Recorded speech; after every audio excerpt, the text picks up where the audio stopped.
I'm Jason. Today I'm here to talk to you about acid mine drainage and how it affects local water ecosystems.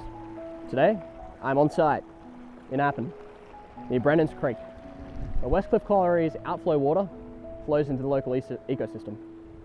I believe that it could be affecting this ecosystem, and that is the reason why I've come out today and over the next few weeks to test so we can find out.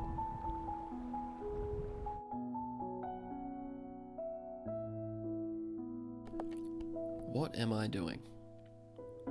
I am looking at the effects of acid mine drainage on water ecosystems. In particular, the effects of West Cliff Colliery, the coal mine just east of Appin. I'm not just looking at the effects the outflow from the mine has on the chemistry of the water, but I'm also testing the macroinvertebrate species, as they are an amazing biological indicator in regards to the health of the waterway.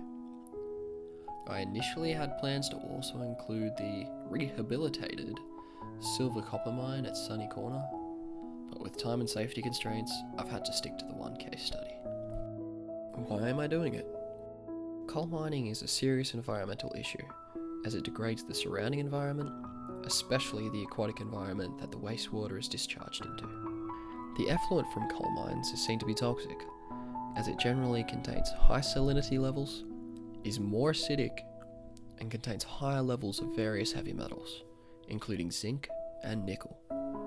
This, however, does not account for the more discrete changes that are also potentially dangerous for nearby aquatic ecosystems and their surrounds. These factors, changes, and potential damages are the reasons I've chosen this topic as my project. How am I going about it? So as all projects go, you need a plan to assess the factors that are influencing the environment and choose appropriate testing sites. My testing plan was as follows. This is the location I'm testing.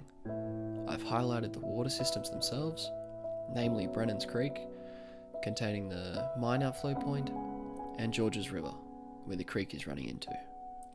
These are the sites that are downriver, which contain a mix of both flows from both Brennan's Creek and upriver from the Georges. These sites are along Brennan's Creek and have not reached the main river yet, as the rock formations along the water have prevented the water flowing upstream. And last of all, these sites are up Georges River, where the inflow from Brennan's Creek cannot affect the samples, with the exemption of sample number 8, as rock formations prevent the water heading upstream.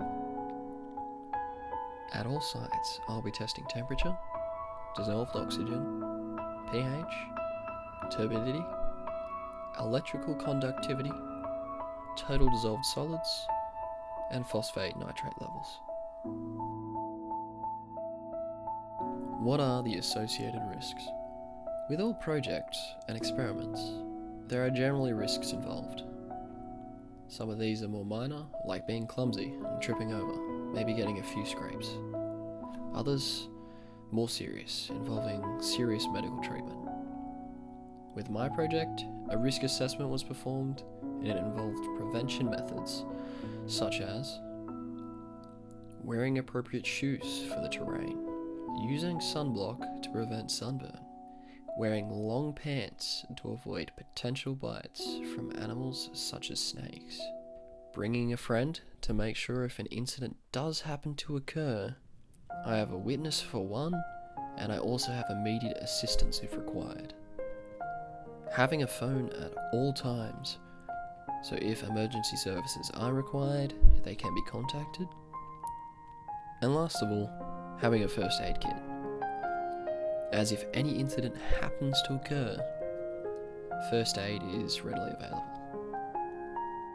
What am I aiming to achieve?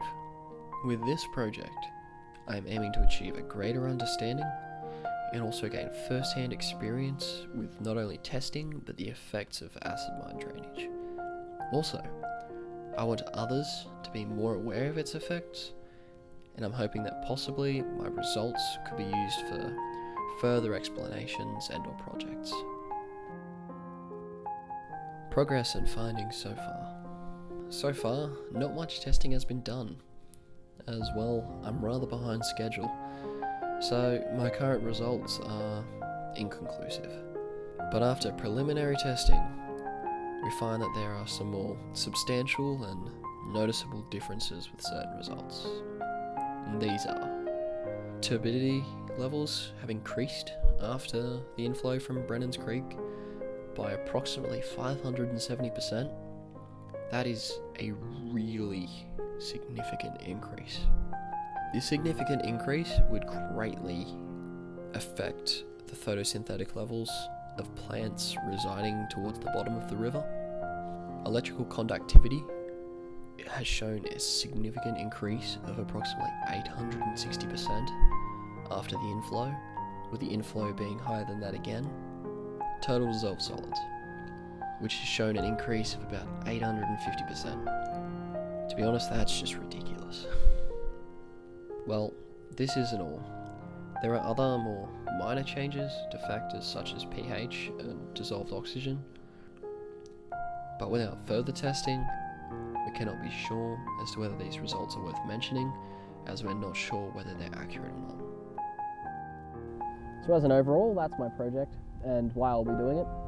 At the moment, the results appear to be inconclusive, as we haven't done anywhere near enough testing yet. But with more testing, hopefully we'll be able to find out whether the effluent produced by this here mine at Appin does in fact affect the local ecosystem.